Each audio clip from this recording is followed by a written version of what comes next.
স্বাধীনতা উপলক্ষে একটি ছড়া বলতে চাই।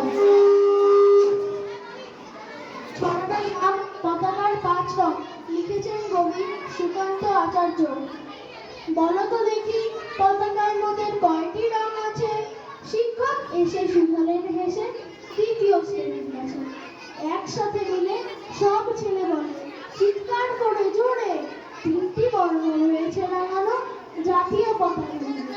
শ্রেণীর পেছনের বেঞ্চের কোণে শিশু ছিল এক বসে, পতাকার মাঝে পাঁচ রং আছে, বলল সে মৃদু হাসে।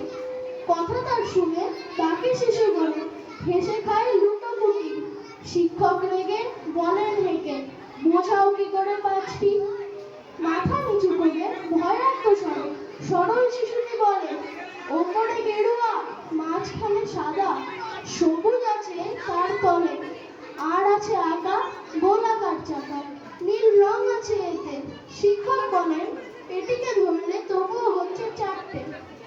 অবোধ শিশুটি বলল তখন রং আছে আর এক, লাল লাল ছোপ দাগ দেখা যায় ওই পতাকার মাঝে।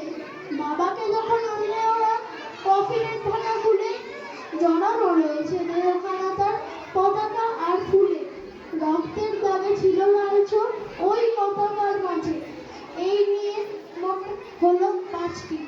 এবার তো ঠিক আছে। সরল শিশুটির জবাবখানা কাঁপিয়ে দিল বুক, অশ্রু এলো নয়ন ভরে, শুকনো হলো মুখ। আজও যারা দেশের জন্য করছে বলিদান, স্বাধীনতার শহীদ সম, তাদের অমর